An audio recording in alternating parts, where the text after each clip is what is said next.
I just want to say good morning to all you that's already joining in, but I'm going to give it a few minutes and y'all just enjoy the sunrise here. It's always beautiful sunrise. It's low tide right now, and I'll be back with you guys in here in just a little bit, okay? And I may adjust this camera down just a little. We'll see.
No more belly. No more belly. Well, I'm gonna go ahead and sit down. You know, I started this earlier than what I had planned, because I wanted you guys to be here at sunrise. And it's funny, the camera's making it really brighter than it is. And I'm kind of surprised with that. I thought, well, you guys ain't even going to be able to see me because it's going to be so dark out here still. But the camera's really pulling in the light and making it a lot brighter than it is. There's shrimp boats coming in right now. See, there's 1, 2, 3, 4, 5, 6, 7, 8 in a row I can see coming in right now. There's place up here that dries shrimp, and they make shrimp paste and all that. It's a pretty well-known place. It's been on a lot of Philippine documentaries and all news stations come and all. That's right up the beach from us here. And man, we get those little dry krill from them, put them in like jambalaya. Back when I ate jambalaya, I don't eat any rice or anything anymore. And other dishes, man, they make a wonderful flavor in there. So anyway, let's just see who all's here right now. This started way earlier than I planned, but I just wanted you all to see around here. So I'm gonna back up here a little bit. So first thing, last night when I posted about this, I guess it lets you chat immediately, and this gentleman named William Culbreth, I believe is how you say his name. He commented and he said, "This is Bubba Culbreth, and I live in Terrell, Texas. That's my hometown back in Texas.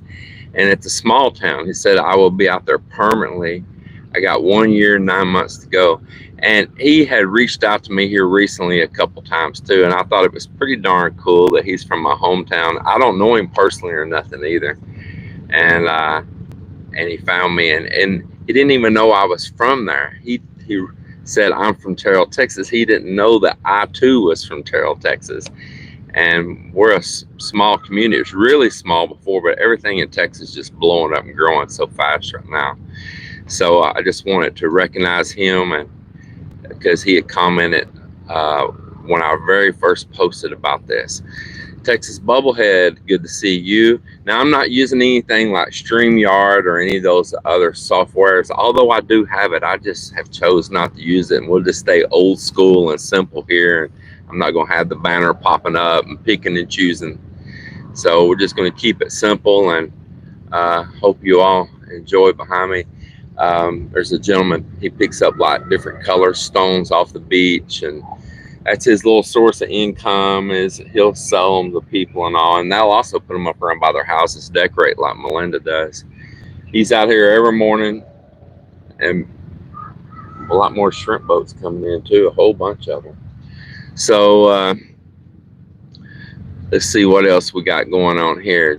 Jack, beautiful sunrise it is. I wish you could see it a little different than the way the camera's bringing it in, because it's not quite that bright, and it's beautiful colors here right now, way more yellow.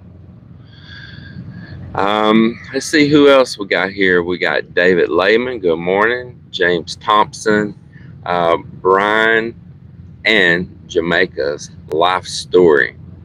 We got Globe Total, Smarter Biz Coaching, which is always just such a wonderful commenter too on my channel. It writes some really constructive comments and shares stories, and I always appreciate that. Gilbert C, good morning from Rowlett. So Rowlett's not very far from Terrell. If Gilbert, you're from Rowlett, you know my little town then. And Rowlett's a suburb city of Dallas. And it used to be a little rural town, and the city just grew up around it. Now it's really kind of like in the heart of Dallas almost now. Brian says, can't wait to move to Cebu.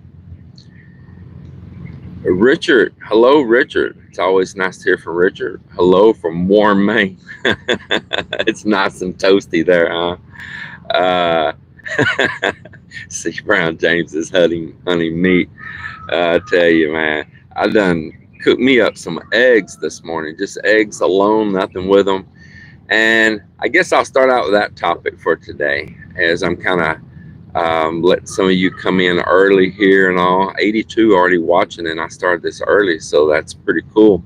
Appreciate you all very much.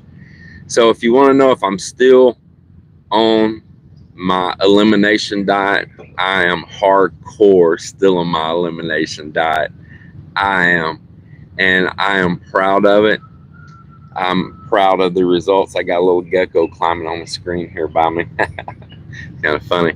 Uh, I'm hardcore with it. I don't know. It's so funny when you take food for entertainment and pleasure out of your life and you just use it as a means of fuel only, and you focus your pleasures and your entertainment and your time into something else besides food. Food becomes just utilitarian, and with that, you have a whole lot less desire to. I know that sounds like an oxymoron. A whole lot and less. You have less desire um, for those cravings and for just food, and it will open your mind up to seek out and do other things with that time. And when you start gaining a lot of health benefit, like I am off of it, well, um, it just rewards your mind even more to stay away from all of that food, from all that junk. And I'm not. I'll say it again. I know each to their own, whatever works for you. But this diet of eating the basics has been really good for me. So it's varieties of meats, whatever it is, beef, poultry, pork, fish, varieties of seafood life, which I'm not even hardly eating um, fish anymore. I've cut that way back too. It's probably a least proportion of what I'm eating. I'm not even eating as heavy on the red meat. Wow, a bat flew right into the kubo right here. I mean, I seen it coming in and it hit the edge right here by my head. Um, I've done gone bats. So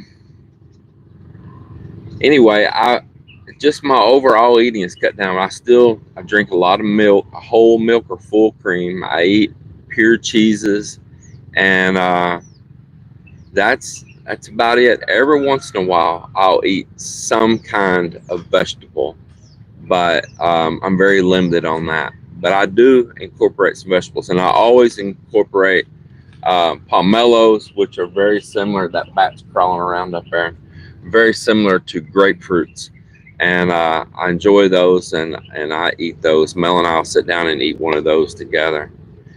So it's doing great for me. If anyone you want to know what my weight loss is, it's not as drastic now as it was in the beginning. I'm somewhere between 54 to 56 pounds down. And I know all of you, like I see somebody there, what's your carbohydrates intake and all that. Listen, I'm really not asking for advice. I appreciate it. I've been doing this now since the last week of September. We're into the middle of February now, and I'm doing great. And I know when you start talking dieting, everybody's got an opinion. What you do is your business. How you want to do it, your business. But I'm just going to do it mine like I do everything else like mine. And I'm not going to listen to, oh, you need to do this or you need to do that or watch this or watch that. What I'm doing is working for me, and it is obvious it's working for me. So I'm staying my course. And that'll be that. I appreciate it, but I know it's a comment and all that, but listen, nothing gives you better health advice than your own body. I'm watching that bat flew off the roof just then, and there's actually a whole bunch of them out here right now. What they're doing is grabbing these mosquitoes. They show up at sunrise and sunset. Man, there's just literally hundreds of bats swooping around here right now. So listen to your body, and my body's what I listen to, and I adjust what I take in accordingly. Wow, it's really cool, all these bats here, but some of them are swooping right here and landing on the nipah and stuff right here by my head. Kind of distracting. As long as they're not vampire bats, I'm all right. So anyway, it's working. It's working. It's obvious it's working. I've got great energy. I've got great mind clarity. All of my body functions, including those that nobody wants to talk about, are all working perfect. Uh, I don't have headaches anymore. I don't have ringing ears anymore. I don't have a dizzy spell or any of all those signs that my health was going to hell in a handbasket before. Uh, I am right as rain right now, and I'm sure you can probably see it in me too. It's a wonderful thing. So the main thing is self-control. That's the main thing, self-control. And apparently I've got it. So I didn't have it before. I gave in, but I've got it now, and it's very rewarding. Let's go on right here and let's see. Can't wait to move Cebu. Hello from Maine. It's see James is hunting meat. I'm just kind of backing up where I was at right there so I can get back in order here. Late night here in Dubai, but always up for a Philippines beach sunrise. I see Bill Pruitt, you're up early, brother. Beautiful sunrise. Thank you. I've been up actually for I've been up since 2 a.m. Okay. If I go to bed a little earlier, I'm going to get up earlier. My body clock has got a very defined time, and that's why a lot of nights I'll have to stay up real late just so I can kind of sleep into a time in the morning that Melinda likes to get up. And by the way, I've never asked, can y'all hear me all right on the audio? Somebody respond on that real quick. I'm going to go to the bottom of these messages real fast. Can everyone hear me okay on the audio, or I need to do something different? I've never asked. I didn't think about it.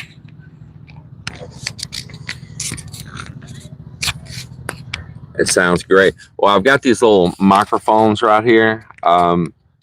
So it would be up a little bit closer than just the microphone up there. And I didn't like putting it on my shirt or anything because I noticed sometimes that scratchy on my whiskers would make the microphone kind of rattle and scratchy. So excuse if there's any noise. I'll lay that down gently. So we'll back up now on the comments, and let's I know that probably what I just talked about now is going to be in the feed later because I'm behind on comments already. If it'll let me scroll back now, it really helped. I have to do a little pop-out box on their window because it's being cantankerous.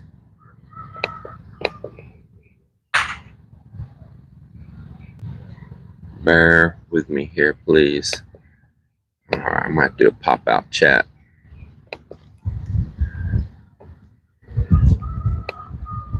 I see Miss Mel just walked out. She's right over from me here right now. I hope my signal shows to be strong, but it looks like it's dropped out a couple times.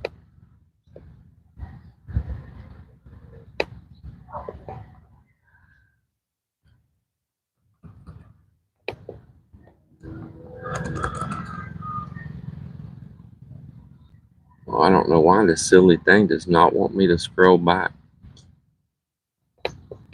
All right, finally got it. So let's look here where we were at.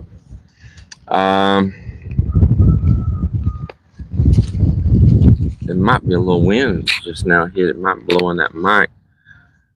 Let's see what we got going here. Yeah, 5:52 in the Philippines. That's right. I see we got Sam Turner said, "Hey, bud, from Miami." Well, good morning to another usually sunny place. So look forward to bringing some DeWalt stuff. Hey, bring it. You know, if you got it, bring it. But I don't know. I gave away a whole bunch of DeWalt tools just because I was tired of paying their prices for the batteries. Just really wore out with it. I see. Hi, James. Love you all. God bless. Thank you, Corey. Texas Bubblehead makes me homesick. Or Deval. Well, hope you can get back soon. Danny said, "Hey, IGY here. Let's see, we got Land Matrix. Good morning. Texie Pino. Well, good morning to you. Jim Schultz. Good morning, James. Or Scholes. Jim Scholes said that wrong. I see loving the view behind you. Yeah, I'm loving the view over here to one side. It's my pretty little wife walking around out there right now. She'll probably come join here in a little bit. She's kind of getting her eyes opened up right now. It's the Corey said everything looking good. James, Mel, and family, thank you. Don Mitch, hello from Arlington, Washington. Well, hello, Don. Marcus, good morning, Philippines. Watching from Woodlands, Texas. Well, that's pretty cool. Good morning to you. Martin Haggerty, how far are you from Baraka? I say we might combine a trip there with a stay at your place. So, it can be, it's according to how fast you drive and road conditions, but it could be a 4 or 5 hour drive around. And it's because you're not driving like on interstate speeds, as you know, if any of you know the Philippines. You're not driving, it's not the NLEX or the SLEX. You're driving provincial, circumventual roads and all, you know, around the island, national highway, as they call them. And you're going to pass through every little small town and twists and turns and all that. So it takes 4 or 5 hours. There's a lot of vans pass through on the highway right here. We call them the white vans of death because they drive like freaking maniacs, jam-packed with tourists in them, heading around to Boracay. Man, I tell you what, that is just like riding in a white casket, man. So they probably make the trip in 3 hours at the risk of your safety. But there's a lot pass around this way to go there. But we would enjoy you to come by here. We would. Marilyn, hello, James and family. Hope all is well. Greetings from England. Well, hello to you too, and thank you. And thank you for your support always. Joseph, hello, Joseph.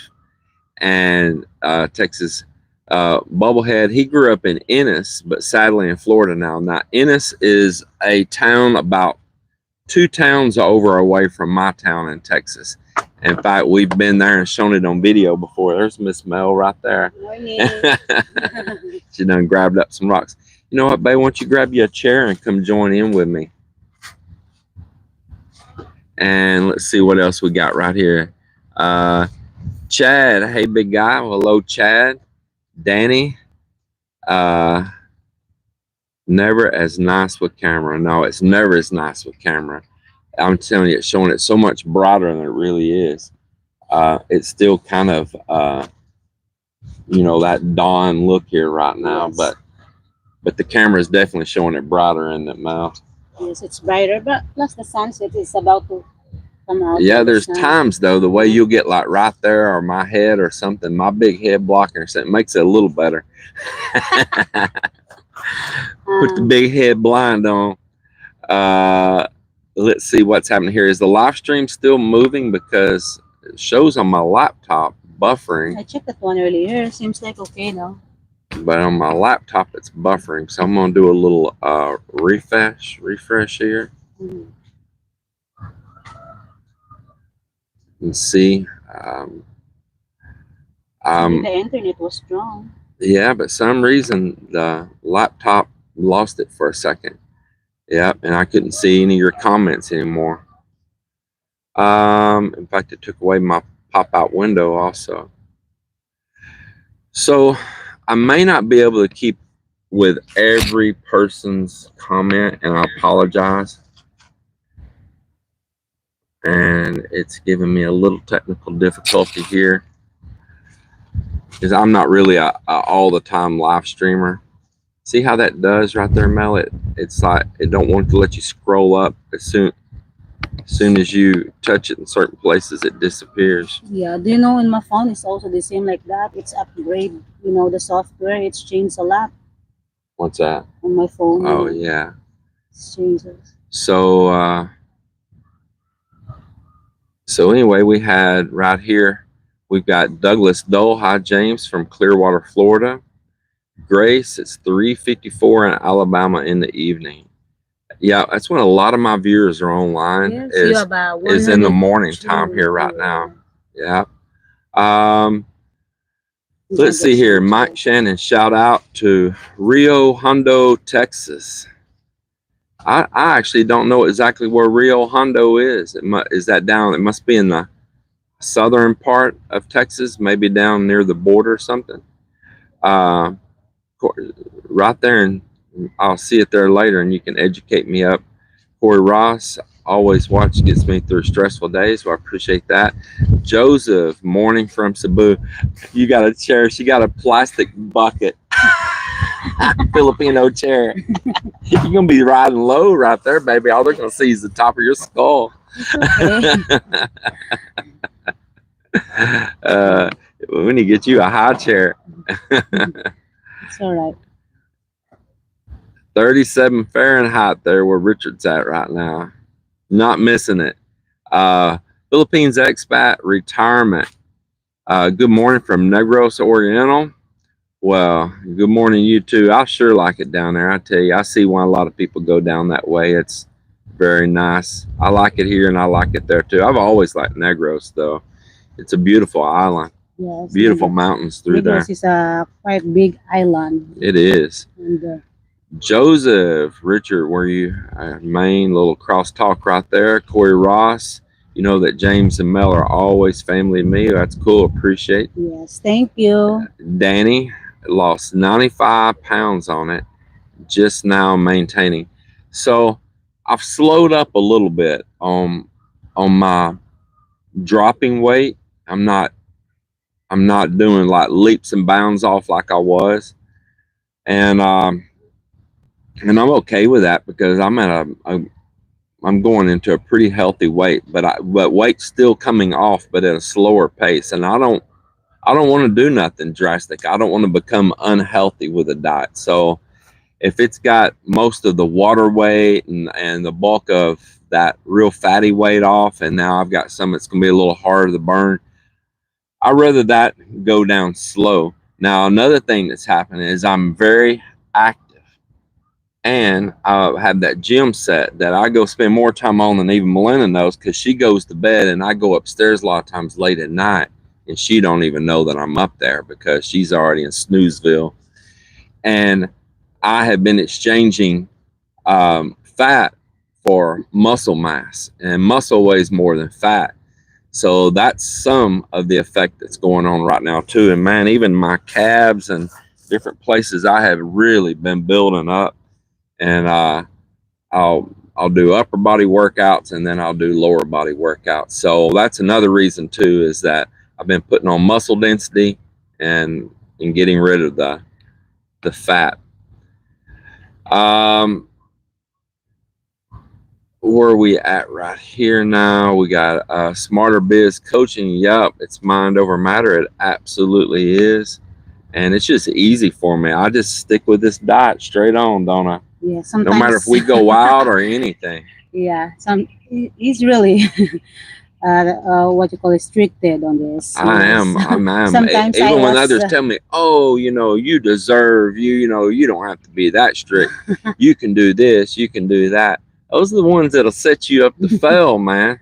I'll set you up to fail. You do you. You do you. Oh, look at the background there. The sun was about to come out. Yeah, I wish that the guys could, wherever that light sensor is, I wish I could get it to where it would sunset, baby. Sunrise. Sunset. Boy, you got your clock backwards. I wish they could see it all better than that bright whiteness that it's showing in the background. The colors are probably adjusting a little bit.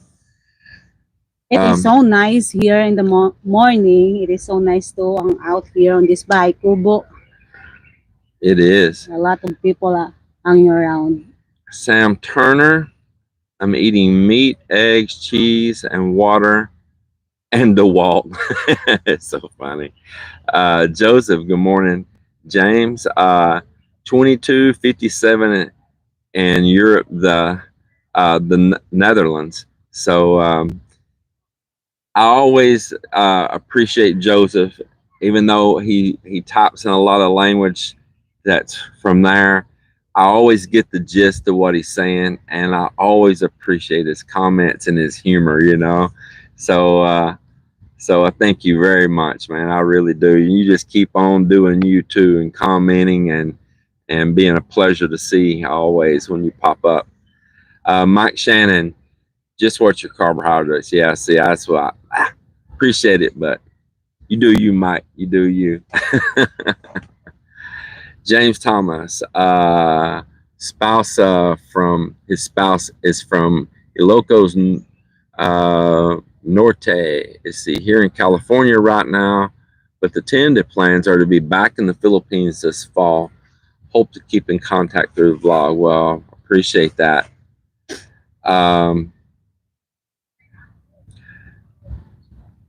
John Thomas, it is said that a meat diet will help to improve liver conditions in humans. Yeah, there's a lot of improvements that can be done. And I do occasionally take in, talking about liver, organ meats. I eat chicken livers, chicken gizzards. I eat beef liver, Yes. some, but not as much as I was before. And I just tell you, I'm just doing just fine. Your body don't need but a fraction of what we're gorging in it all the time, man. It doesn't take that much fuel to run the ship. I always thought it took a lot. You know, I used to have this joke with Mel, and she would complain in the past of how much I was eating, and I said, man, I can't put the fuel in a 747 that a Cessna uses. You got to put fuel for a 747, not for a Cessna. And and I was so wrong on that, because I'm gonna tell you what, all I needed was the fuel for a Cessna, not a 747. Before I was so complaining with him that James always knocking, you know, like Yeah, she was being he always digging a voice in my inside ear. the pantry, you She's know, being some a nagging wife in my ear. Now nagging wife.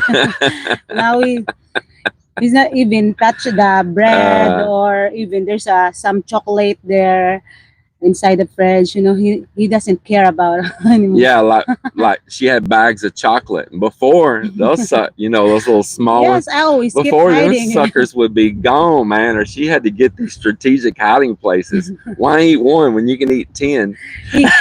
He's like a rat in the night, you know. But not anymore. Now you've had that chocolate there all this time, and yes, and it's still there. I think I've ate maybe over several months 2 or 3 of those little bite-sized pieces, and I nibble at it when I get it too, don't I? I nibble at it like a little mouse, because I want to enjoy that one little treat to myself as long as I can. So it's like I take a little bite off. And wow, good job, you did it. Yeah, and then I'm like, okay, I won't touch another one for a month or 2 or something, you know. So yeah, I'm thinking about the raw diet. Just need a good woman to help me. I'm not really sure what the raw diet is. I guess eating raw meats and stuff. I don't know. I'm not that brave. Yeah, So but I'm not. I won't condemn what you're doing either. Each to their own. Yeah, let's see. Jan, not asleep. Nice to hear from you. The bats would come out like that in the evening in Minnesota, and they love bugs. Yeah, you know what? I'm always happy to see those, because they're clearing out mosquitoes, which, you know, in this country you got to worry about things like dengue, you know, and all. Yes. And so those are a natural blessing. So many bats. Yeah, there's a lot of bats right now. They were flying and hitting this nippa. Yes. They even flew right in over my head here. Yesterday, when me and Jilly was here, they're hiding here. Yeah, they're going in the nippa, right? And then I had a giant gecko climbing up my side here, and I had bats over here. Man, I'm starting to feel like Ace Ventura. It's time for them to. It's time for them to hide. Yeah, it's the. And then another bat showed up and landed right here next to me. Where you at now? This bat right here, the old bat, the mama bat. See me leaning away, right? I'm expecting that hit any moment. There is some big stones here. It's the WA Garden Troll Cheeks. Still have the Texas chipmunks running around. Sounds great. Let's see. Smarter Biz, all good on audio. Yeah, appreciate that. Bill Pruitt says sounds good. Corey Ross, we're okay. It's good, loud and clear. Sounds good. Appreciate all of you. Let me know about that when I was asking. I'm gonna skip over those and appreciate it very much. Yeah, it's all. The sound is I good. can hear your voice Clip really to the clear. hat. Clip it to my lip. Next time I clip it here. Hanging on my ears. Yeah. Right here, let's see. It says Douglas Dole James. I have a home in Cebu City. Well, that's pretty cool. And where do you normally live at, Douglas? Where's your home away from Cebu City? Jay Franco, shout out from New York, New York. Well, hello Yes, New York, to New you. York. And I bet it's still cold there right now as well. Bet it's still cold there, but you know what? Spring is going to be in the air very soon. One of my favorite seasons, spring. Yep. Philippines expat retirement. 11 in the morning sunrise. Rarely miss one living here. And Joseph also let me know that the audio is okay. Let's see here. Good morning from Scotland, from Gavin. Yes, Appreciate wow, that. yeah, they're from Steve, Scotland. I love how creative your builds are. Well, I appreciate that, man. I say it all the time. I didn't just come to the Philippines to survive. I came here to thrive. And I know that sounds kind of cliche, but it's the truth. I'm just kind of turn here a little bit. I know it's a little cliche, but it's true. I didn't just come here like as a retiree. I came to the Philippines. I was 35 and a half years old. And at that point, it became such a part of my life that I spent half my year Philippines, half my year Texas, traveling back and forth. And Philippines just became my heart and soul, man. When I would leave and go back to the States to work and make money so I could be back in the Philippines, man, I just went through like depression and anxiety, and I would try to turn that around into more drive to work harder to make more money and to focus on the goal, focus on the goal, focus on the goal. And man, it works for me. It don't work for everybody, but this place works for me. It makes my soul happy, and that's the most important thing. And I went to a doctor. I was having trouble back in the U.S. and all. Boy, sun's coming on up now. It finally broke on, and then it's going to go right up into the clouds there again. But I don't know if they can see that or not. I'm going to move this camera just for a second. Yeah. I just don't know if they can see it or if I can Yeah, get it there right you angle. go. If I put it at an angle like that, there you go. You can see it right there. Look up there. And that's how it really looks here right now. Look up there. They're doing some. Move the camera a little bit. Yeah, let them see that sunrise right there. That's how it really looks to us here right now. But that camera flat on was taking in so much exposure into it, and I really can't adjust it in a live stream or anything. So there it is. Now I'll pan around here and you can see a little bit more. Yeah. We saw that one there. There are people Hanging out on the sandbar out there. And catching some fish. So it's low tide, and so the sandbar is exposed out there right now. Most people here, they love to come early, the early birds.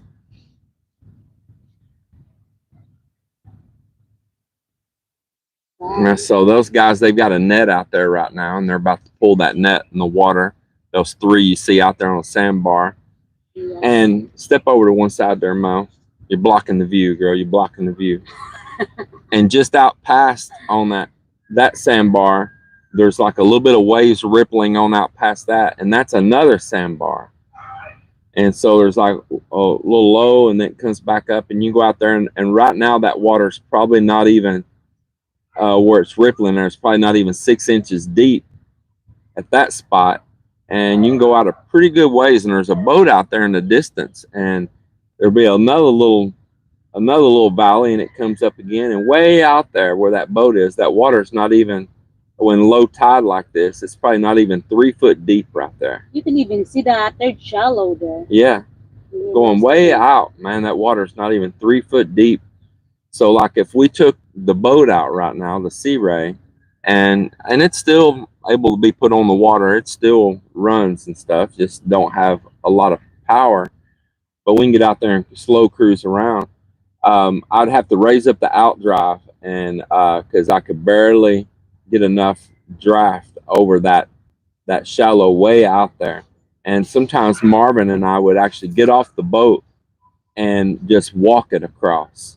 Just get behind it and walk and push the boat across that, and then all of a sudden you're in like 200 and something feet of water, and then it drops to 300, and then it drops to like 6, then 900 and something feet, and then it goes all the way out in places like 4,000 and something feet deep right out there. It's like a trench. And if you look it up on Google Earth, you'll be able to see that on the Google Maps, how that there's a shelf out there and how it drops off.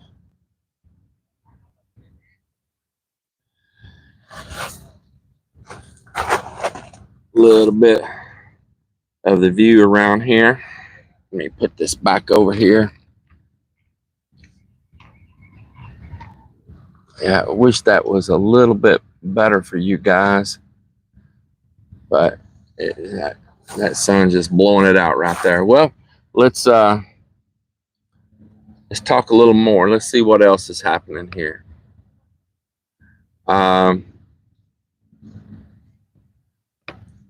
See what else is happening. Let's see here. We got 137 people with us.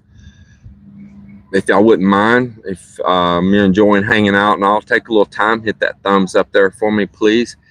I'm gonna set this over a little bit to the side here. A little bit to the side. If y'all would hit that thumbs up though for me, I would really appreciate it. What else we got going here? Let's see here.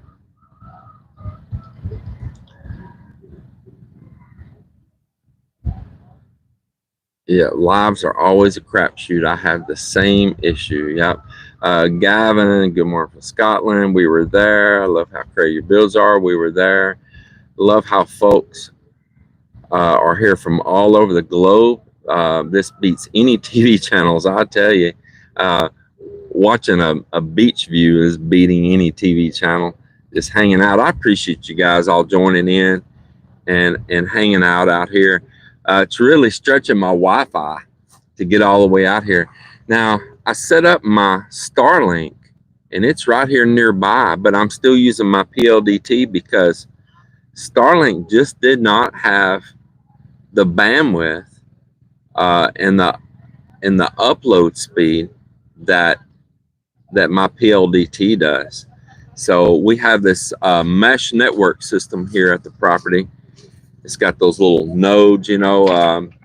TP Link's the brand that I have, and we're able to get signal from the house all the way out here into the water at the beach, and that's pretty nice. So I'm happy that the devices are grabbing it from this far, because I definitely was wanting to use that instead of the Starlink. The Starlink, I think I'm going to probably turn that account off because we just don't use it.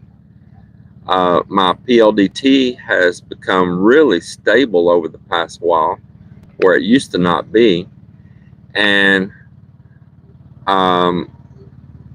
we're just wasting money paying for that Starlink account. I'm trying to get here to everybody's comments. If I miss something, I am deeply apologizing, but I think it does cut out some down here where I'm reading the comments on my laptop, and it doesn't seem like the phone is, but maybe the laptop is, so it puts these breaks and pauses in it here, and so I'm having to keep scrolling and jump back on it. So we got Philippines expat retirement. Been using, I think he means Makita clone tools and clone tools. They honestly been great. During our renovation, screwed over 15,000 screws. I ended up giving the drill to my carpenter, and he loves it. Um, let's see. Good morning, Mel. That was Smurf Crusher. How you doing? Hello to hear from you. Um, we'll move on down here, and there was Smart Biz there again, saying hello to Mel. How'd you both meet? We met right here on this beach. There's a resort right in my eye shot. I see their flags right down here. And I went with a Filipino friend of mine, Joe Nell, and his wife, Cherry, and his brother, Aaron. And I was staying in Molo with him right here in Iloilo. And he said, hey, we're off work today. It was Sunday. Let's go out here to this town of Tigbawan. There's some beach resorts out there, and hang out the beach. And we came out here, and I met Melinda right down there at that place, just right here in eyeshot. And we have been together ever since. Yeah, ever since. And now I live here. So there wasn't no chatting or nothing. I mean, we literally just instantly bonded, and we were just married a short time after then. There wasn't no long dating or LDR, long distance relationship, or nothing. I got a glare on my screen, so I kind of keep leaning to block the glare so I can read your comments. So I'm not trying to be weird here. I'm having to lean over and block the glare from the morning sun so I can read what you've got right there. But I wanted you all to see the morning sun, so that's the way it is. Minnesota, no snow here. So I guess that's good for Minnesota not to have any snow. Let's see, isn't that the land of lakes? Corey Ross, Mel, we see you, it's all good. Let's see, that's when she was sitting down in a low chair. Great job on 95 pounds for Danny. That's really great, Danny. 95 pounds, man. That's some good effort and willpower on your part right there to do that. That's nothing to be dismissed at all. Not at all. I'm proud for you on that. Sorry I get a little distracted. I'm kind of battling here with several different things. So my messages where I'm reading the comments keeps kind of popping in and out on me, plus having to lean over with the glare. So y'all just bear with me. Like I say, I'm no pro at sitting doing live streams all the time. It's just raw as it gets. So if I miss anybody, I'm sorry. I really apologize in advance. Richard, I just got down to what you've done, Richard.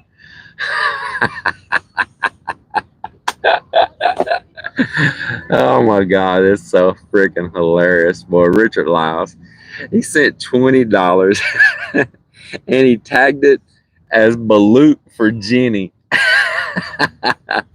Now, some of you, I don't know if y'all know the whole Jenny joke that Mel and I have going on the channel all the time. That Jenny is Melinda's naughty girl alternative ego. It's her split personality. And so we include Jenny in the vlog, and I run into her different places, you know. Oh, there's Jenny, you know. And we have a joke like I'm her sugar daddy. So Jeannie gonna be eating a lot of balut for $20, man. Appreciate that, Richard. That is so funny, man. And I see on down that he sent another one again, $20, and oysters for James. So Taliba for James. You're a mess, man. That is hilarious. I appreciate you. Thanks for that. That's a good laugh, man. I like it. Robert Gilbert, wow, I was surprised when I first joined the live. I thought I was watching Arnold Schwarzenegger, and that's until I heard you talk. Yeah, I don't think we both got probably some odd voices to some people. Now I may have to readjust here in a minute because that sun's going to get super white and bright, and might have to turn everything away from it. In fact, I think I'm going to. Bear with me here, guys.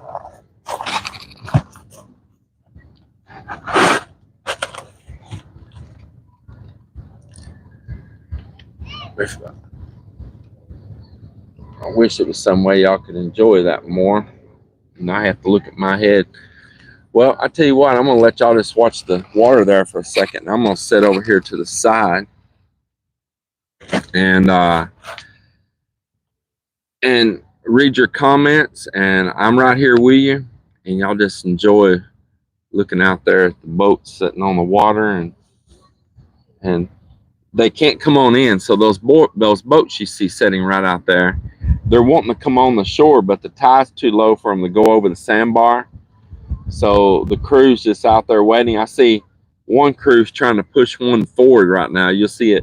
They're out pushing it, got out of it, and they were pushing it over the sandbar. Well, he gave up. So, and there's another one right back behind me right here too, that's also waiting to get over the sandbar. The tide will come back up here in just a little while.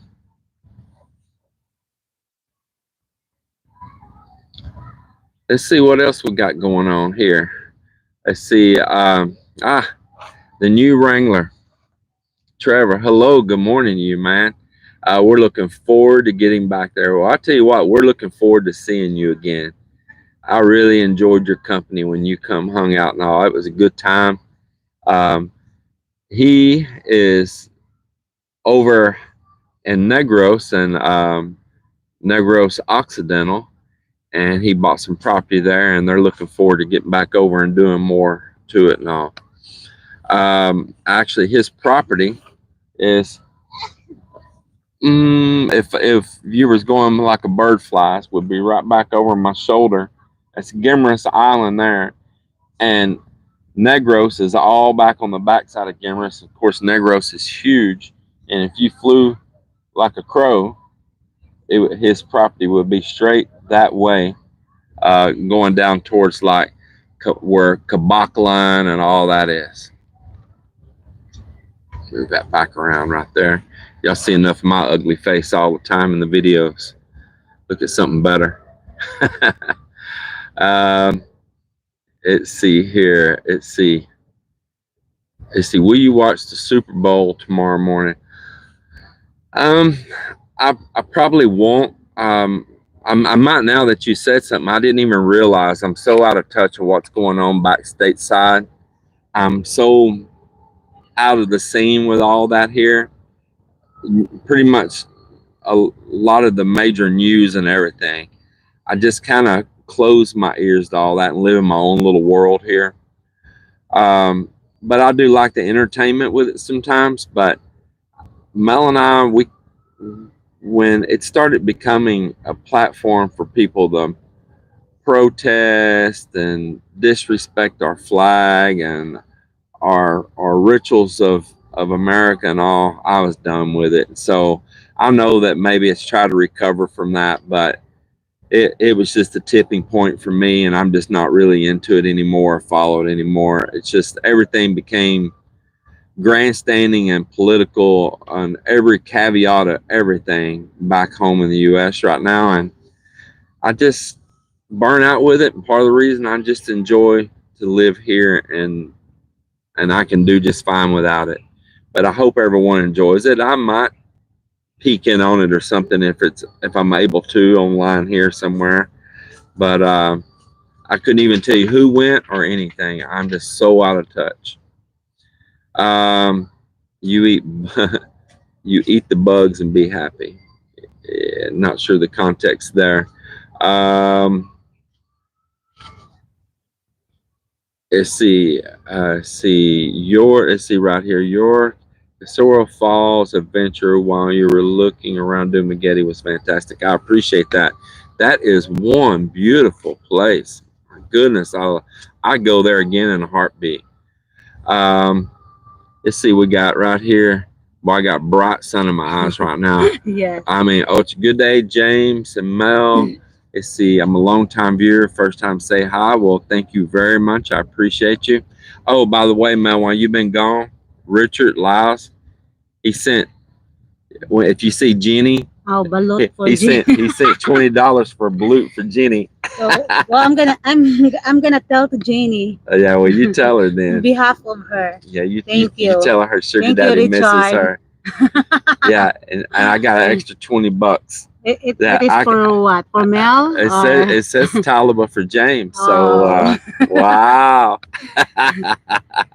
Thank you, Richard, again. It's so funny, man. It's so funny. Yeah, it is so bright. Yeah, it's the. Hope you and your wife have a great day. Well, I appreciate that. Yeah, Trevor and May here in Cole, Canada. Yeah, we look forward to seeing you guys again. Yes, yeah. I tell you what, that May, she got a bright, joyful smile and bright eyes. She is a pleasure to be around also. That is a great couple of people right there. Intrepid. Hello from Conroe, Texas. Wow. Yeah, Conroe. So if y'all don't know where Conroe, Texas is, that's north of Houston. And when my father and myself and I were in cattle business, we bought our limousine bulls.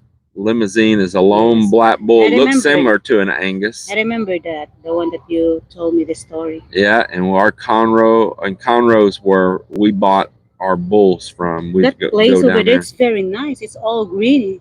Conroe's beautiful, yes, beautiful area. Jesse, hello from Dallas, Texas. Right back there at my home. Well, hello, Jesse. In the Big D.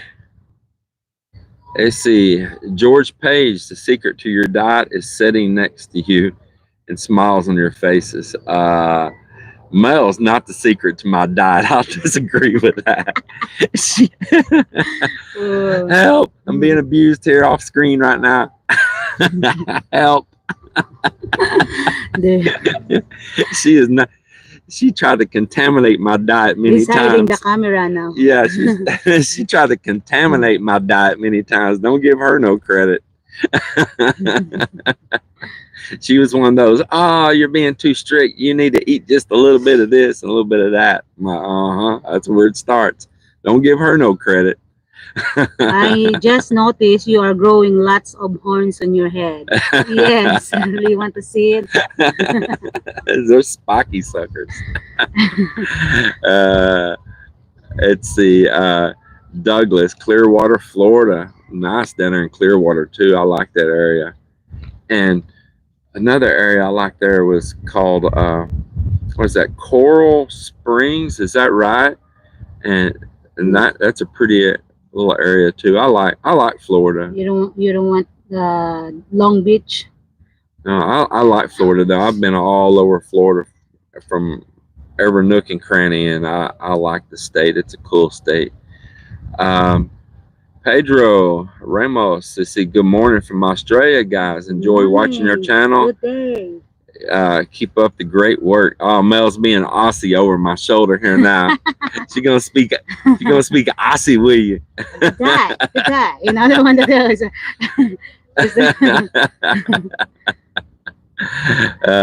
That's a gorgeous sunrise for sure. It is, man. It's a bright one now. Sun up there, sun down here, right? Richard Lyles, my first trip to Philippines, I was 36 and landed in Bacolod. Wow. So I was kind of the same. Yeah, I mean, I went to Manila and then flew on down and landed in Bacolod. I think you are that age also when your first time. Yeah. Yes. 35 and a half. Bacolod too. Yeah. He might have landed for the same girl as me. Then next to go to Iloilo. Because she had a lot of boyfriends. I think she was lining us up, man. Maybe Richards, maybe next destination is here in Iloilo. She had a lot of supporters. What was her name that you landed there for?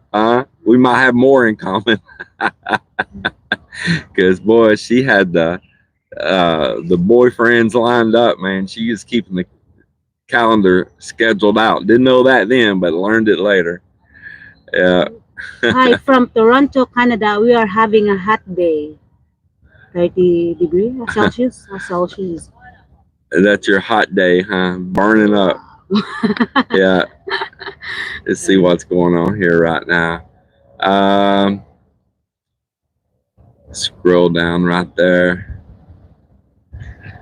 It says I'm on the same path, working hard to make PI a permanent home, but still have to go back and forth at the moment. Yep.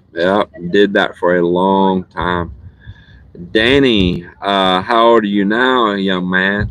Is 60 too late? I don't know. So I'm 55. I'm, I've been 55 just a short while right now, so I'm no hurry for the next count. Um, yeah. Some are picking up stones, some are picking up these little. They're not really clams.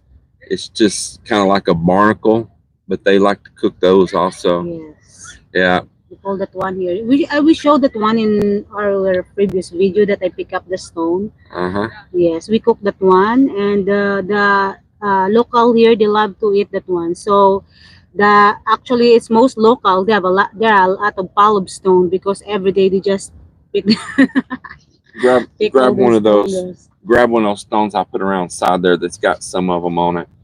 Some people know that live around oceans and stuff around the world. They know what we're talking about, but some viewers don't because they've not been from a area of sea life and all. You see one there? I put some up here that's got them on it. Yeah.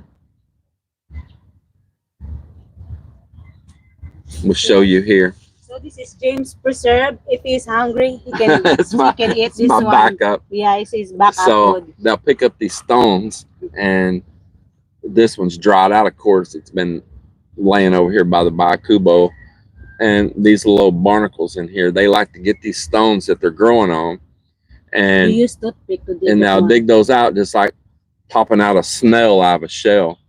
And these are all dried, of course, and dead, but they'll cook those and eat them, and they'll just go through there and pop them all out. And the best part of that is the juice after you dig this. It's inside always the shell, about the yes. juice, ain't it? You add to the rice. That's why they have a rice belly here. So I'm gonna tell you guys something else. I was watching some vlogs one time with Finn Snow and with Critter Hunter. Here you go, baby. Actually, I'll show this. And Critter Hunter, and this is back when I guess they were still being friends with each other. Whatever part of them, I don't know. But they were showing they were doing some artificial reef stuff down there by Darwin and all back at the time. And they were working with the local government, some Filipinos, and they were saying they were having to make it with some kind of special concrete because ordinary concrete, they told all this spill in this video that ordinary concrete, that the coral and the sea life won't grow on it. Well, these houses here that's got washed out and crumbled and the concrete ended up out here in the water and all, that's the pieces that I constantly find coral trying to grow on and the sea life trying to grow on. And the ordinary stones here is what it's not growing on. And this right here is a chunk of concrete, actually. And that's what even all of these like to grow on. And so I would have to say that that was a little bit of statement of BS. I would have to call BS on that one. Now, that might be what they were told, but I'm telling you from firsthand experience again, that ain't true. Hey, Mel, don't put that right there. Somebody will step their foot on it and it'll cut their feet. That's why I got it up next to that screen over there. Yeah, thank you, babe. Safety first. So, yeah, I had to call BS on that one. And still trying to battle of scrolling this thing down. You know, they always think that they're adding so much crud onto the screen that they actually make it harder to operate sometimes. Trying to put too many features in one little spot. It's sunny. It's so Boy, intense now. it's strong, isn't it? And it's strong. We might move into the Bakubo. Boy. You grab that power cord right there, Mel. Y'all bear with us here. We're gonna move inside.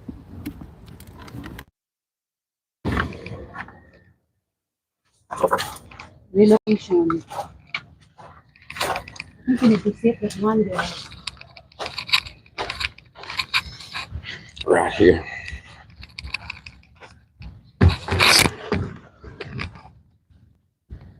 Maybe. Boy, that is bright. I can't even do that. My eyes will be right in the screen. That's pretty good right there. Whew. Boy, it's bright right there. It's still bright right here, babe. Yeah, this is better. I mean, it's right in my eyes right there. It'll go up here in a minute, though. It will go up. Probably not going to keep this live stream going a real long time here, because guys will start showing up for work, and I'm going to be busy with them. But let's see what else we got going on here real quick. And like I said, if I miss some of your messages, I apologize. I'll scroll back through them later and see if there's anything I missed. No balut from Miss Mel. A great quality for a live stream. Good job, man. Yeah, all the way out the beach. I tell you what, those little TP-Link mesh network really works great. Bought those on Amazon, and they came in a 3-pack, and then I bought some additional ones that you could add on to it, and I've got them on each floor there at the house, ground level, the second floor, the third floor, and one outdoors over by where I store the boat, and that's the one that hits all the way out here. It's a pretty long ways too. Pretty impressed with it.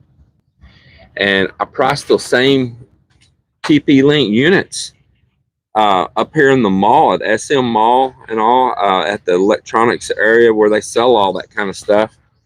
And man, they wanted a ridiculous amount of money for them.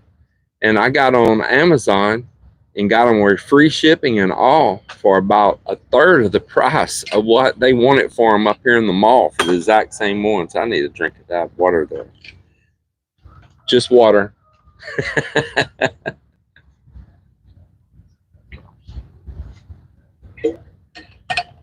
That's good. So very impressed with those TP-Link. And let's see what else we got going right here.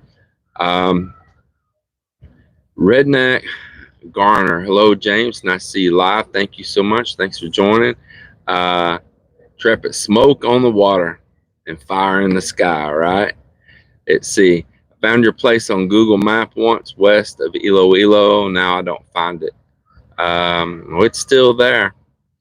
And they have never updated that Google Earth image. That image is all the way from back like 2012. But somebody said that they got an updated one on Google Earth, but I went to my Google Earth app on my laptop, and the Google Maps image all still showed to be an old image with most of this place empty and vacant and all. And we even recognized the boats that was there at the beach. But I had a viewer, he sent me a Google Earth image, and it showed our place. So I don't know why it's different for us. Redneck Garner, me and my wife will come stay there when I come back. I'm in the States working. I'm not retired yet. Yeah, that's part of the grind. Got to make that pay. Michael Brown, good morning, you and Mel from a cold and frosty York in the UK. Appreciate you sharing your life with all of us. Take care. Well, man, that is nice of you. I appreciate it very much.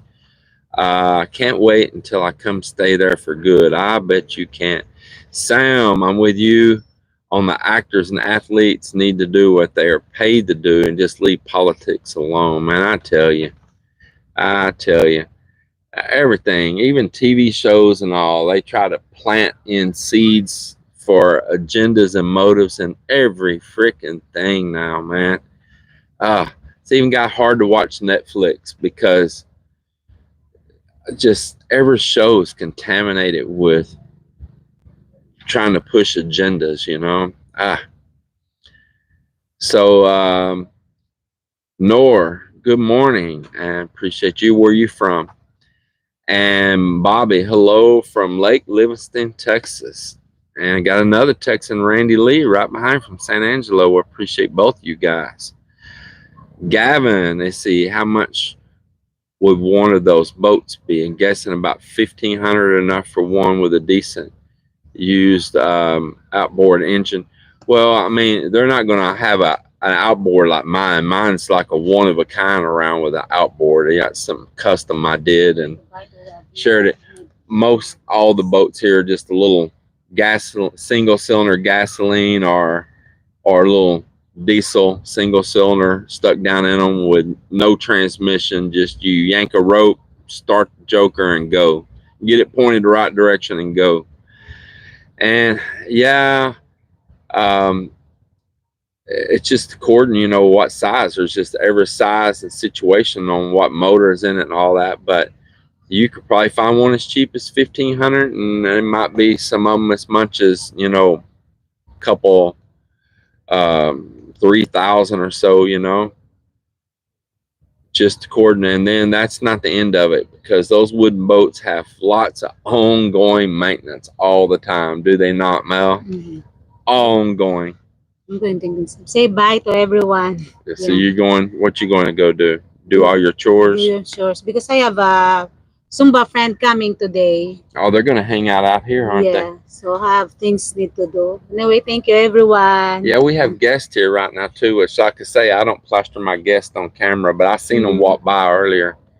But we have They've people. been walking. He said they woke up 4 a.m. and they just come and walk. Yeah, when I was coming out to the beach, they were ahead of me, too. I told them they can head that way, and they'll go past a lot of fishermen. They go that way, and it'd be open by a lot of resorts. And I seen them head out. A nice couple. We got a really nice couple staying here right now in one of the guest rooms. They're going to be here for several days. I appreciate them. And I'll say it again. You come here. I'm a vlogger, but that don't mean that I don't respect someone's privacy. And I don't go plastering people on cameras. And I don't solicit them for it either. So if you ever come here, you'll have to tell me, hey, it's okay if you video us or something or whatever. And then I might do it. But I'm all about giving people their privacy. I'm not one of these people that just go jamming a camera in everybody's face. Bye, everyone. Just let James manage. Is there a safe place that could leave a Boston Whaler 340 over there? Man, there's just next to nothing. It is. There's a marina here is far and few between, and safe harbor places are far and few between. Yeah, you better really know the lay of the land and where you're going, and make sure that you can get there in time to get into safe harbor, because the weather changes here fast, and it might be hard to get off some very turbulent seas. Let me tell you, this looks pretty calm out here right now, and man, the weather could change by the end of the day, and that could be one mean bitch out there. I mean, it turns nasty, and that's the way it is all over this country. It is. Hi from Southern Australia. This Australian guy, well, appreciate you very much. I've always appreciated all of you Aussies watching this channel and all. Y'all been some of my best viewers also, and I deeply appreciate you. Good day from New South Wales. Well, I appreciate that very much. Redneck Garner, hey James, I've been watching for a long time, and I've always wondered if you're able to afford your life. Always wonder how you're able to afford. Do you have rental property here in the States or something? We're close in age. Well, I've been an entrepreneur my whole life. I ran multiples of businesses, many of them at the same time. My goal, I went in business for the first time, I guess, right around 17 years old, almost 18, or right around 18. And continued being independent from there.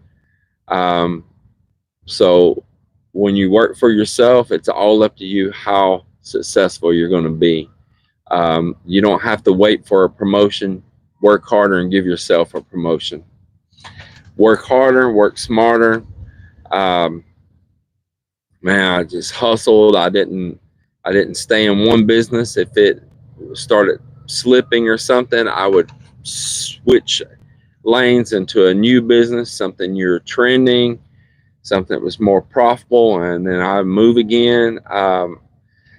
And sometimes it's one business slowing down, I was already starting a new business up. I was always just a hustler. By the time that, and I just put money away, I self-pensioned, and I had a goal that I was not going to be like my mother and all that worked for a factory, always chasing that carrot for a vacation time, and for when I retire I'm going to do this, and when I retire I'm going to do that. And she worked herself to death at that factory, and she never saw that retirement. She died at my age and I am now. Just her body just gave out. She didn't have like cancer or nothing like that, and she never seen none of that. And it was a big shock to us because we never had anybody that young to pass away in any of our family on either side. And I I was still young at that time, and I said, man, I am going to do different. I'm not going to follow that path. And so I really doubled down, and I said, I'm going to make enough. I'm going to put in really hard time, long hours. I'm going to pack money away. I live like a broke joke. I never, people, in fact, a lot of women that I would try to date, you know, women in the US, not all of them, this ain't a blanket statement, but a lot of them, they're all about wanting that guy with money. And they were so stupid because they thought I was a broke joke because I was so tired. I wouldn't buy new vehicles. I didn't buy fancy things. I didn't buy the newest gadgets. Um, and I live very meagerly. And so, of course, that wasn't attractive to a Western woman, right? But they didn't know that I was stacking back stacks of cash and, you know, putting back some cheese. And because I stayed very private with my money and my financial situations. And because I had a goal, and I had a goal that I wanted to retire by a certain age. So kind of turning because that sun's glaring in my eyes. So I, at 35, did the math and started looking at quitting at that young of an age. And then I felt like I was a nobody, and I wanted to continue to work. So I worked up to like 42. And then I said, well, I was still going out and traveling around different parts of the world in between there. And then I pushed it on to 45. And at 45, I pulled the plug. But yes, I still had investments like rental properties and had a rental stream coming in. And um, I had a half a dozen rent houses, and I started selling those off. I've still got one rental back in the States right now that's occupied, and I've got one that will be selling when we return back to the States again next time, or maybe before then, because I have a power of attorney for real estate back stateside that's handling some other houses for me. I got a potential buyer right now. But I let those things make money for me. I've got, you know, a little bit of revenue stream off this YouTube, but I don't really do it just chasing money. I just enjoy the hobby and sharing, enjoying the people, and it's nice therapy for me, and it kind of keeps me plugged in with the world and with you guys. And I still feel like I'm an active part of society, not just some sitting on my butt loser. And I'm not complaining that nobody's sitting on their butt. It's just something harsh that I do with myself because I've always been such a driven person, that I just can't completely lay the reins down and just stop. Hustling is just in my blood, you know. So even here at my house, it's turned into a place for a revenue stream. And I've always been good at making money. My friends always, that knew that I was stacking money back, I always laughed and said that if I croaked, that they were going to go rent a backhoe and dig all my property up because they knew I was hiding cash away or something, you know. And they also always called me, you know, the goose that laid a golden egg. They said, swear that I had the Midas touch. So anything I did turned to gold. I had failures. I did, but I bailed out of them before I totally flopped and fell. But I would just pick right back up and go into something else and just keep on moving. But I think being an entrepreneur has been the biggest thing, and calling the shots for my own life, not begging for a vacation and, you know, all these things. I know people have to do it. Not everybody is able to do what I did. But I'll tell too that I didn't have anybody that like backed me or gave me money or gave me a start. I literally started from grassroots, from scratch. In fact, my father, he did teach me to be a businessman because he was a businessman, and he did teach me worth ethics. And I will give my father credit that I was able to be an entrepreneur because of him, but not only in what he taught me in business like that, because it was forced down our throat, but also out of the bad things that my father did that also drove me to want to be better than him. And he had good traits and he had bad traits. Don't we all, though? Don't we all? But he scarred me and my brother quite a bit. And so I was also very driven to make all I could as fast as I could and get the hell away from him. And that's just being really honest with you guys, okay? And, you know, it was a love-hate relationship. But I will give credit where credit's due. My father taught me a lot in being an entrepreneur and in being in business. Sometimes it was taught in a good way, and sometimes it was taught literally beat into you. And I really mean that. So, yeah, there was a lot of things that drove me to be successful and to just hide money back, you know, and not be flashy and wasted on junk and all of that. So I I lived like a poor ass broke joke, and a lot of my ancestors did the same thing, and people didn't ever realize what they had until they were gone. I think it was just a family trait, um, and is I might have some anger issues still to this day with my father. I got daddy issues. He's gone, rest in peace, dad. But I will give him credit that he taught me to be independent in good and bad ways. So that's how independence. It was always about independence, and I started out working young. I took on my first job at a horse ranch at 13 years old and running equipment. I worked with my father and all from time as a kid. You know, I cut my teeth on heavy equipment and tractors. So um, that was also good because it taught me to value a hard day's work all the way back from the time of a child. And I love working with other people back then in the farming days when I was a kid before I went out on my own. And the camaraderie we had amongst all of us cousins that was also working together, and we were all working, you know, big tractors, cab tractors and all. And man, all of us boys, all of my cousins also all grew up busting ass hard, you know, on big equipment, operating um, some pretty sizable equipment and machines. And we were very young boys. And that was so cool when a lot of kids were playing with Tonka toys and tricycles and bicycles with training wheels. We were operating tractors and machines, man. So I appreciate that too.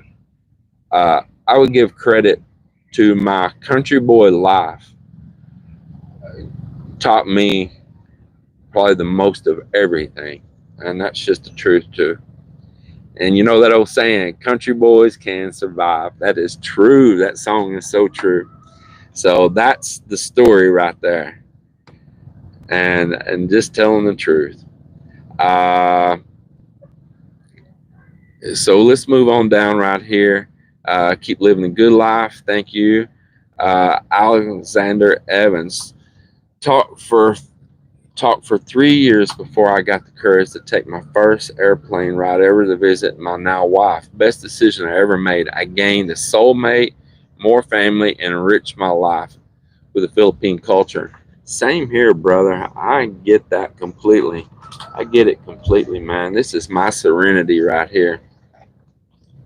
Man, just looking around here, even right now, saying that I like listening to these pump boats come in. I like seeing the fishermen, just the peaceful, chill life. I'm looking right over here. People are out here on the beach doing stuff right now. Just, just a simple life going on all around me, and man, I love it. I love it, man. So good on you, man. I'm glad for you too. Pit Boss, you're a boots on the ground. What do Filipinos think about Putin? I don't talk anything about world issues and politics with Filipinos. I just mind my own business and I stay in my own lane.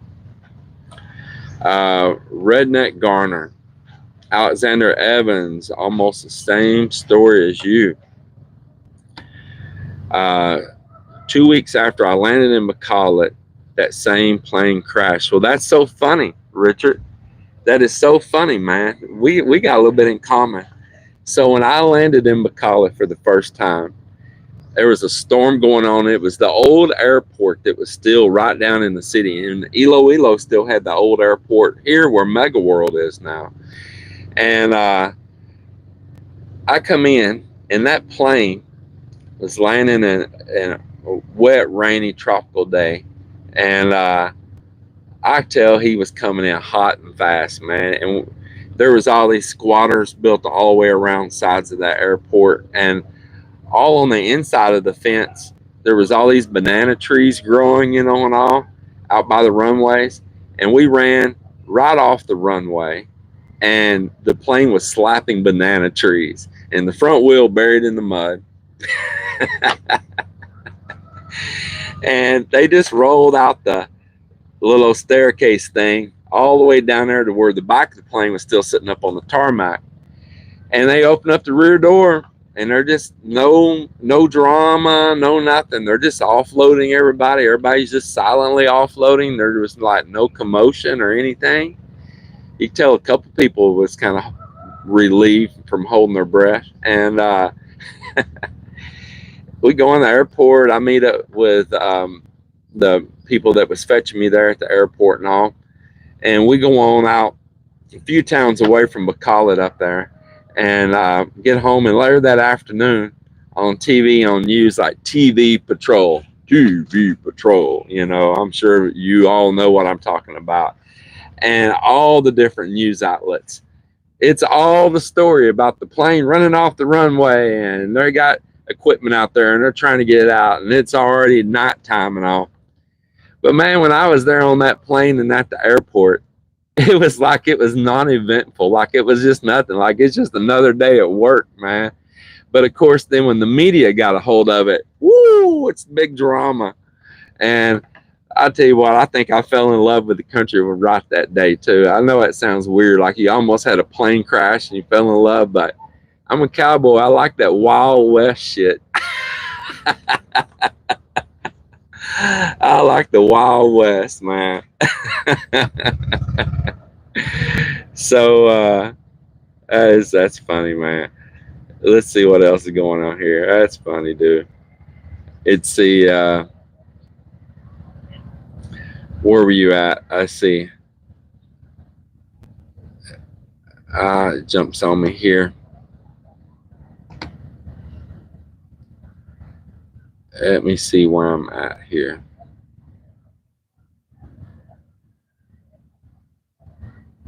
I saw somebody ask about the diets help my libido, but even before, I haven't not had a libido issue. Let's see. Talked for 3 years for see. We got right there. Australian guy, how you two enjoy watching your channel. Been to the Philippines 27 times plus house in Bohol Mountains. live half Australia, half Philippines, man. Salute to you. That's a lot of the same life. I get it, man. Redneck Garner, that's crazy, man. Yeah, hey, that's crazy. Um, I'll tell you another story. I was on a ferry between Iloilo and Bacolod, and after I got off that ferry, there was a news story that when the ferry made its return trip, it sunk, capsized, and a whole bunch of people died, got trapped underneath it. And oh man, I remember that so well. U.S. Navy had to come in with some big ship and upright it and bring it in, and there was all these people trapped underneath and dead. You know, I was like, holy crap, man! I was just on that ferry. Now it did stop me from taking those ferries for a long while, man. I did get a little nervous over that because I was on another ferry one time between Iloilo and Bacolod, and the ferry died. The engine was vibrating very hard. The whole vessel was vibrating, and then the engine died. So I think something gave out on the motor or on the shaft or propeller or something because it was pretty hard vibration. Anyway, we went to drifting, and man, we were drifting right up in the big rocks and stuff over there by Gimmerus, and that was pretty crazy too. But what really pissed me off is that was one of those like fast craft, you know, like Ocean Jet and Weasel and all. And the crews closed and locked all the exit doors because they were afraid that people might go out because we were getting near to the shore and all that. And they locked us in there, and it's not running, and it's steaming freaking hot, and you got people upset and panicking, and they locked us in. And I never went back on one of those again. I was done. Anything that they can seal me inside of and I don't have a say so, nope, done with it. So there's you another story. Let's see. Try to do a live when you ride the boat. I had thought about before maybe taking that Starlink, but I think I'm gonna turn that Starlink off.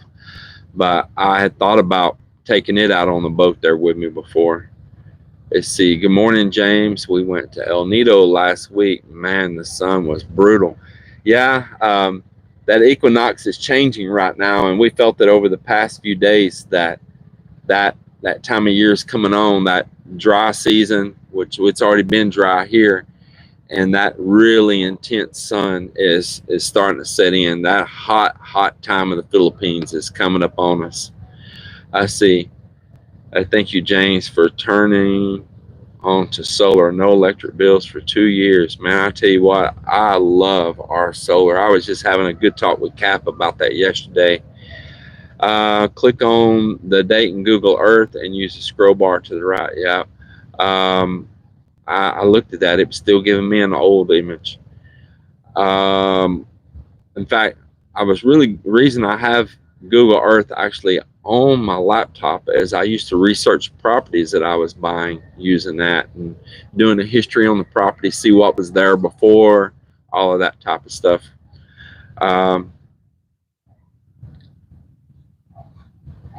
Let's see right here.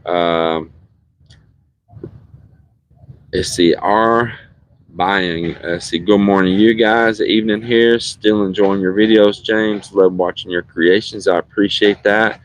We got Nor from Antipolo. Well, I used to stay right up there by Antipolo and also there by Chianta Parola, if you know where that is. Man, it's thickly populated area too. Grumpy Dude Bryant. I used to go up that mountain and all up there, and the nice overview of Manila from up there by Antipolo. Man, that's really nice. And been there a long while. I bet it's grown up a lot since I've been there.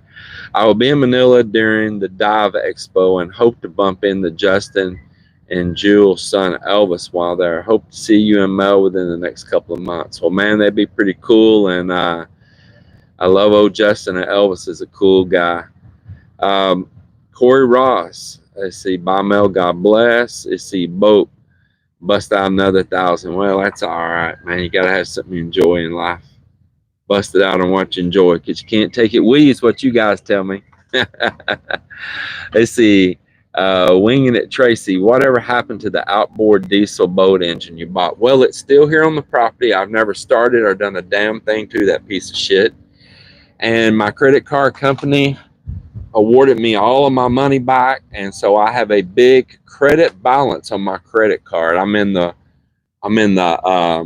mark the other way. So because I had already paid all that on my card, so I carry a zero balance on my cards all the time. So that means now I've got this huge surplus of money on my credit card. I'm in the opposite on it. Instead of me owing them money, they owe me money. And so whatever I need to buy or pay for right now, I'll do that. But they told me don't get rid of it or nothing just yet or anything. I talked to them the other day asking what do I do with this thing. You know, it's just here, and I really don't give a crap about it. And they had inquired with them of what their plans or intentions was on it, but they never responded to them. They said give it maybe about another 5 weeks and then just do whatever I want with it. So because I guess any kind of time they have that they can try to rebut or anything would be totally expired by then. So but the decision's already been set and the money's already been gave back to me. Yeah. But they're cowards, and they haven't responded on anything. They never responded to the complaint or nothing. They were just silent. And that's what they did to me once I complained about the motor. They broke silent on me. They knew. May leave it here. I might crank it up and tinker with it just a little bit, but I have nothing here that I'm wanting to put it on, because it's too big for my Bonka right there. And plus that little Yamaha is just great on it. That's all it needs. It'd be too much for that transom and all on the back area, you know. And it can't be a kicker motor on my Sea Ray because it's too big and heavy, and I don't have anything else to fit it on. So it's nothing to me here, you know. So I don't know what I'll do with that crud. Guess I could always pull that little V-twin diesel off and use it on something, but I don't have anything to use any of it on. It's just taking up space here on the property now. Man, I just really wish it wasn't here. You want to buy it? I'll sell it to you. So John D, Port Neches, Texas here. I've been watching since you were teaching the guys how to pour a wall. You just had the garage. Never missed a video. So we cast poured the garage with some different family members and all. I don't want to call any names, and a couple locals. And you know that old saying, you can't teach an old dog new tricks. Well, the problem was I had back at that time got what's supposed to be experienced masons here. Experienced, you know, they call them masons, like masons, mason, a carpenter, a builder. And man, they were just really against the grain at what I was doing. They fought me tooth and nail the whole way. They just didn't want to listen to me. They mocked it, all of that. And so I realized I was really up against the wall to ever build a cast poured concrete house, because I was going to have a problem with help. And so then I stopped after we built the garage, and I just stopped and I regrouped. And I thought about it, and I said, you know what? I'm going to get young guys that don't know a damn thing. They're not masons or masoons or anything, but they know how to be a helper. And I'm going to teach somebody green and willing to have their eyes and their mind open, instead of trying to teach an old dog new tricks. And I'm not talking about Paul. And so because these local guys are so set in their ways, and that's all I heard out of one of them all the time. Well, here in the Philippines, I heard that constantly. Well, this is what we do here in the Philippines. And but then he would tell me that he worked abroad in like Saudi Arabia and did a lot of cast pouring walls. Oh, the Saudis, he told me, love to do it like you're doing it now. I built like that, but he don't want to do it here because this is the Philippines, and this we don't pour them here. They pour them in Saudi, but we don't pour them here. I don't know. It was just a lot of backwards mentality going on. Very set in their ways. Their mind just set in stone. You know, hollow block and rendering. That's all they knew. They were really those guys were really lousy at stacking hollow block too. Because there's some Filipinos can do a really good job at stacking hollow block. I've seen it. So I regrouped and I got this younger group of guys, except Joel. Joel at first was kind of in with them and he didn't want to do things different, but he came back and he opened his mind to it. And Joel's the only one of the old dogs that opened his mind up, but he was resistant in the beginning too. And I was able to teach them, and that just turned out pretty damn good, man. It did. So that's the story on that.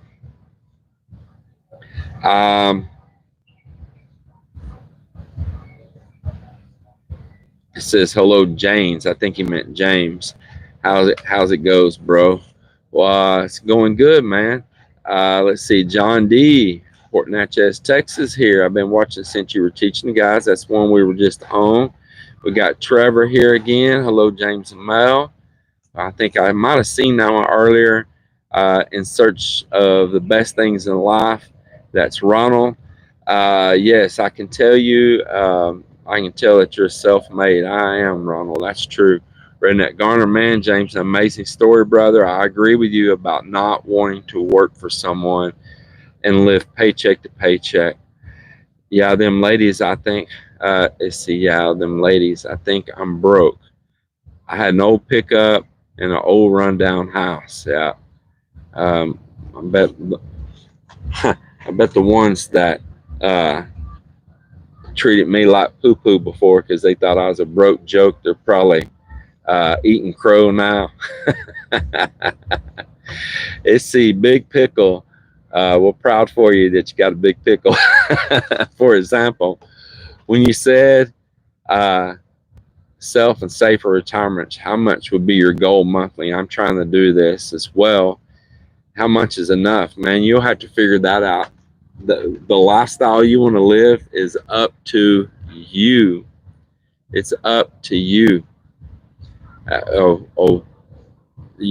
don't know you personally. I don't know your level of comfort. I don't know how much you're willing to sacrifice both back in the States and or wherever you live at in the world, or how bottom of the barrel you're willing to live here. Listen, I was a tightwad here in the Philippines and I come here visit too. I lived like a local. Mel will tell you. Even Mel thought I was a broke joke, okay? She didn't marry me for money. She thought that I was probably about as poor as the Filipinos. I mean, she did, but so I know Mel married me out of love, not for money, because she honestly thought that I was a broke joker because my way of doing things and all, man. But she stuck with me, man. So I can't give you advice on what to save. You'll have to do your own math on that. Break out the calculator and start figuring it up. And think about when you work for yourself, the sky's the limit. But when you work for somebody else, you're limited from the day one. You just are. That's why I want to retire at 50. I'm now 36, and I've seen my grandparents talk about retirement and never got to enjoy it. See, after they wear their bodies out with factory work. That's straight up true. Awesome. We love to meet you guys too. Yeah, Trevor, you're great, man. Y'all are great. Winging it, Tracy. I haven't saved a lot of cash, but I've been buying silver every paycheck for the last 20 years. It adds up over time. So I bought a bunch of silver years ago, and I would save it. I'd buy anything. If somebody had one of those, what do they call those? Those casino coins, you know, like different casinos put those out. What do they call those? I'm drawing a blank. As well as I know the name of them.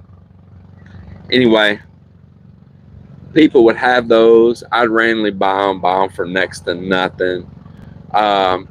somebody have different silver coins, I'd buy them for next to nothing. I was always a bit of a coin collector.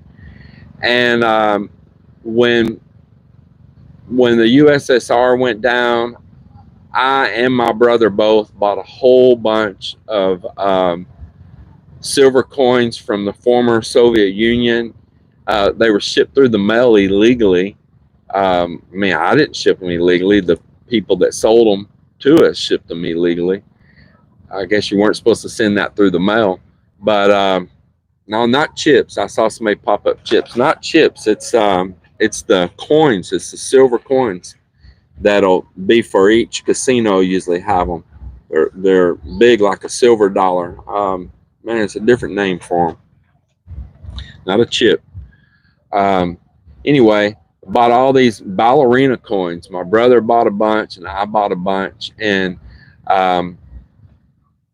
that coins sat on forever. The value never really changed much on them and all. And then what year was that? Maybe it was that something like 2007 or 8? Was it right around in there that the silver prices just went out of this world? And I had those ballerina coins. I had all these casino coins and stuff I bought, and I went and had quoted what they would give me for them over in a place in Forney, Texas, and man, my jaw about dropped. Man, I hit jackpot on those, boy. And man, silver had just went out of this world at that time. I think it was right around the time frame it was. Some of you probably remember. And man, and anyway, so I made a pretty good look at that time off all that silver, and I've got silver again right now. Got silver again. I've always liked coin collecting. You know what? I bought a coin at an auction, at a state auction. They were selling, like, even in the bedroom, stuff right out of the jewelry box. And there was just a few old coins, and I got them out and laid them out, and then the auctioneer, auctioned them off right there and all. And one of those coins was an original pine coin, hand struck from the early colonists and the original settlements of the U.S., the original colonies, and where they hand struck their own money to trade with locally there, not the crown's coins. And lo and behold, that coin was worth a fortune. I think I gave $1 for it. And I sold that coin. It brought several $1,000s on a coin auction. It's all those little hits add up, man. It's all those little bonuses add up. And I bought another coin there that had, I remember it had Ulysses S. Grant on it. Try to remember the details on that coin. And I think I gave 50 cents for that coin, and it auctioned at $450. But I've done a lot of that. I bought a coin years ago. I gave $1 for a coin once before, and it brought 3,000 and something dollars. They didn't know what they had. I bought it. It was odd to them. They didn't know anything about them, and it said on it was $1. So I gave them $1, and then I took it, and it brought 3,000, a little over 3,000. It's all those little hits. Got to be smart, man. Hustler. Got to be a hustler. And you can't let money sit stagnant. You got to keep that money working for you. You see, we're building a new. Let's see here. We're building a new room over the water at the pond. Oh, okay, this is Trevor. Sorry, I'm a little glare in my eyes still here. The sun's getting high enough now, it's not blinding me as much. That's gonna be pretty cool. He's the one that's got the place over here in Negros. Brenda Garner, amazing life story, James. Thanks for sharing. Man, brother, I'm right there with you about wanting to do better than my parents. My dad, he was an asshole, boy. He was. Love, some respect, and then a lot of disrespect. I know that's funny how that all is all in the same sentence. But I'm just a truth teller, man. And he man, I tell you what, it's just hard to even talk about all that nonsense. But he never would give me recognition for any achievements I made in my life. But my dad died broke. Now, he had some property, but that property was actually paid for off my mom's hard work and sweat and tears. And part of that property was paid for that I helped make the payments there on that land when we bought it. And he didn't pay, and he didn't want to tell his buddies that he wasn't the one paying for all that by him. You know, that he wanted to make them think he's the one paying for everything. But it was my mom paying and her hard work, and it was me helping him make those payments with the agreement that part of it is mine. And then it was also mine and my brother's hard labor on that place that we didn't get paid for either. And but my father ended up with no money in the bank. Mel and I came over. He asked us taking grocery shopping. This is a personal story, but I'm going to tell you because this is a life lesson. He liked to play around with my mom, and he did a lot of bad things. And then when my mom was gone, he married a way younger woman. I'm with a younger woman. I'm not going to say much on that, but she was, in my book, a bit of trash and very suspicious. She had already had two, and but she eventually left him. But he just blew and dealt money out to her like it was candy. And he passed, and she left him, and she ran off and married another guy, seeing another guy behind my dad's back. Karma come got him, boy. Karma come knocked on the door. And she ran off on him. And even after she ran off on him, and was with another man, and I divorced my dad and married this other guy that he divorced his wife to marry her. It was just fucking scandal every which way. Excuse my language. Sorry for that. Anyway, he would still go give her more money and gave her and her new husband gifts. Took them money, gave them some cattle and a bull because they had like little 10 acres or something on some property they bought or leased or whatever. That guy was into hunting. My dad was such a chump, man. He went and bought them like deer feeders and deer stands and just doing all this stuff. And I'm like, what in the world is wrong with you? Well, maybe she'll see that she made a mistake and come back to me. Stupid, man. And stupid. And he died broke, man. He called Mel and I up to go taking grocery shopping, and we walked around the aisles with him, got food and all that. Now he had no retirement. He had a little bit came in off my mom's and some kind of pension thing. It wasn't very much though, very small. And he had a little bit of Social Security, but he didn't put in a whole lot into Social Security. He didn't get like no big check or nothing. He had a little bit. And he wasn't managing the cattle right. He was spending more out on them than they were bringing in. He was just treating them like a big herd of pets instead of something to make profit. And so he was even taking some of his Social Security money and using it to buy feed and stuff for the cattle that they didn't need. They were actually obese. And you're not selling those mama cows by the pound. You're raising calves off of them. And even the vet said that they're too heavy and it's stressing their ankles and all. They treat them all like pets. And there's nothing wrong with treating an animal good, but when you turn them into obese animals, and you can't even feed yourself. So when we got to the cash register, he said, I hate to do this to you, James, but I don't have any money to pay for this food. Can you pay for it? Without batting an eye, I said, sure, I sure will. No problem. I didn't want to embarrass him or make a scene. And I paid for it. But the following day, I said, I need to know what's going on, and found out he was overdrawn in the bank like $2,300 too, and all the money was going out to this woman and her two sons that she had that he was still giving them money and all too, writing them checks out, you know, after she's already off and married with another man, and they're grown boys with jobs. It was absolutely absurd. And man, but he always wanted to judge me. But finally, before he passed away, he wanted to tell me that he was jealous of my life and of my success. He owned up before he left this world, and that he made a mistake of his criticisms of my relationship with Melinda.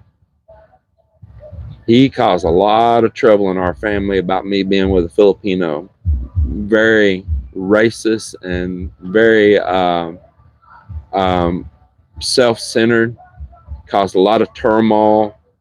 And in the end, it was the Filipino that was wiping his ass, trimming his eyebrows and fingernails and toenails, and cooking him food and giving him comfort and dignity, while he had talked so much shit. And he tried to talk to some of the family members. I was wrong, and how good Melinda is. And they didn't want to hear it. They were just tired of hearing him, period.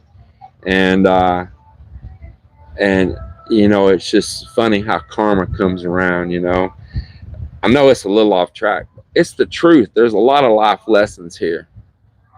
A lot of life lessons here. And I'm sharing a little bit more with you guys today than I normally tell.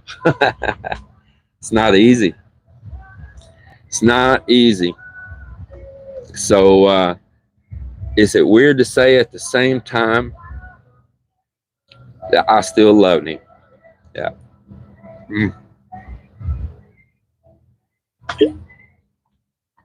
Because without him and without a lot of stuff that he still instilled in me, I would have never been the independent person that I became.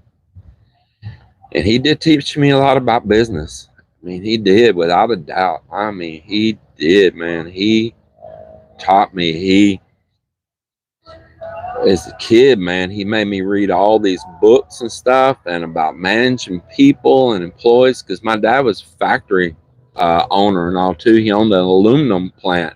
He was the majority owner in it. There were stockholders and all, but he was the majority owner, and he'd been a boss over other aluminum factories and all too. So I was also not raised just around farming. I was raised around the aluminum manufacturing business also. Many different departments, windows and doors, which was called the glazing department. They had a department called small parts, which is just that, all kinds of small stuff made out of aluminum. There was an extrusion department and die shop. They make different dies. They press those billets of aluminum through, heated up, pressed through to make different designs and stuff for different types of aluminum pieces that you need. On and on, all these different departments. And I grew up around that. And my mom worked for an aluminum company in another factory, and it was the competitor to my dad's company.